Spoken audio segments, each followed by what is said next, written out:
भारत की डेमोक्रेसी की जीत है और देखिए पूरे डेमोक्रेटिक तरीके से ये बिल लाया गया और पूरी चर्चा होने के बाद, सबको सुनने के बाद, बहुत मेहनत के बाद में ये बिल पास हुआ है। मैं इसके लिए भारत सरकार को, मोदी जी को, अमित शाह साहब को और हमारे माइनॉरिटी मिनिस्टर जनाब किरण रिजिजू साहब को बहुत बहुत मुबारकबाद देता हूं।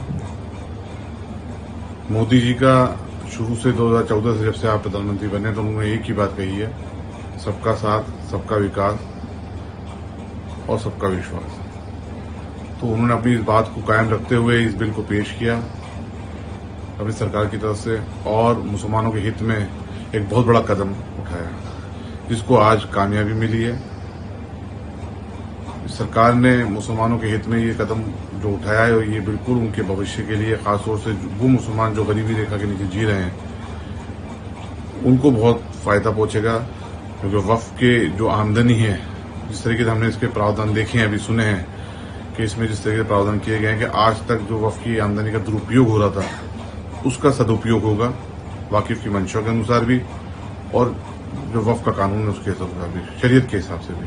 मैं तमाम मेंबरान पार्लियामेंट का शुक्रिया अदा करता हूं कि जिन जिन लोगों ने वक्फ संशोधन बिल के समर्थन में वोटिंग की, और भारत सरकार को भी मुबारकबाद कि वो वक्फ को रख रखाव सही तरीके से, जायज़ तरीके से और उसकी आमदनी को गरीबों तक पहुंचाने के लिए एक बड़ा कदम उठाया। अब वक्फ संशोधन बिल के पास हो जाने से हमें ये उम्मीद जगी है कि इसमें करप्शन का खात्मा होगा और हमारे बुजुर्गों ने जिस मकसद के लिए ज़मीनों का वक्फ किया था, उससे होने वाली आमदनी गरीब, कमज़ोर, लाचार, बेवा, यतीम मुसलमानों पर खर्चा होगी और होने वाली इससे आमदनी से स्कूल, कॉलेजेस, मदरसे और मस्जिदें बनेगी और इनका रखरखाव होगा।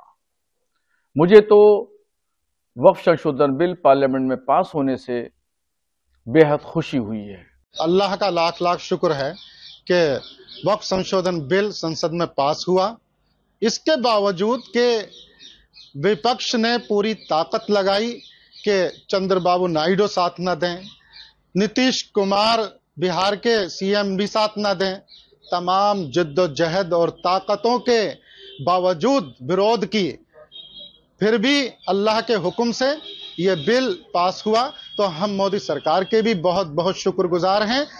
वहीं जो मुस्लिम समाज का कमजोर पसमानदा तबका है और गरीब और यतीम, मिस्कीन और बेवाएं हैं, उन्हें शैक्षिक रूप से, सामाजिक रूप से और आगे बढ़ने का, विकास करने का इस बिल ने दरवाजा खोला। जिनके अधिकार माफियाओं ने हड़प कर लिए थे, वो प्रॉपर्टीज माफियाओं से छीन के गरीब पसमानदा तबकात के लोगों को दी जाएंगी।